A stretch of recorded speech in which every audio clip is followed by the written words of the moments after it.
आमलकी एकादशी व्रत कथा। आमलकी एकादशी व्रत की कथा राजा मांधाता को महर्षि वशिष्ठ ने सुनाई थी, जो आंवले के वृक्ष की महिमा और भगवान विष्णु की पूजा पर आधारित है। राजा चित्ररथ के राज्य में सभी एकादशी का व्रत रखते थे। एक बार एक शिकारी ने अनजाने में इस दिन भूखे रहकर आंवले के पेड़ के नीचे व्रत कथा सुनी, जिससे उसे मृत्यु के बाद उत्तम जन्म और पुण्य फल प्राप्त हुआ। आइए अब विस्तार से कथा सुनते हैं।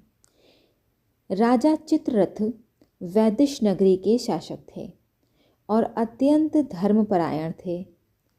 उनके राज्य में आमल की एकादशी के दिन सभी नागरिक आंवले के वृक्ष की पूजा करते थे और उपवास भी रखते थे।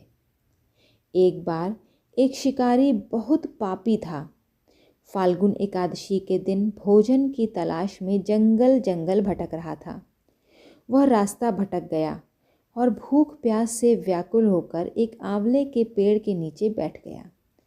उस दिन आमल की एकादशी थी, इसलिए वह पेड़ के नीचे ही सो गया। उसी रात वहाँ विष्णु भक्तों की टोली आकर भजन कीर्तन करने लगी।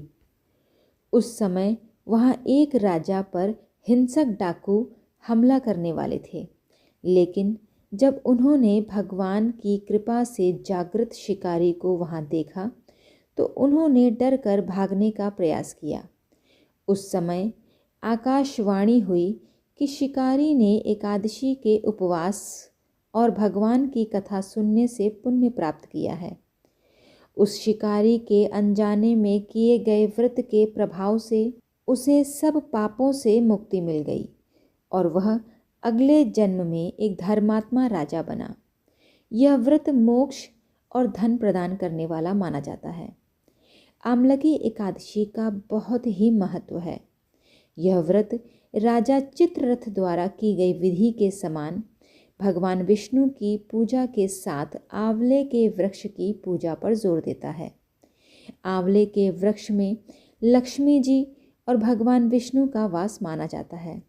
इसे रंग भरी एकादशी भी कहा जाता है। कथा सुनने तथा व्रत करने से साधक को उत्तम पुण्य की प्राप्ति होती है और वह विष्णु लोक में स्थान पाता है।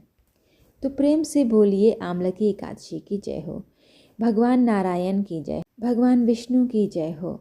आपको ये कथा कैसी लगी, ये कहानी कैसी लगी, मुझे कमेंट करके ज़रूर बताइएगा। मेरे वीडियो को लाइक करिएगा, शेयर करिएगा। मेरे चैनल को अभी तक सब्सक्राइब नहीं किया है तो प्लीज़ सब्सक्राइब कर लीजिएगा। तब तक के लिए जय श्री राम।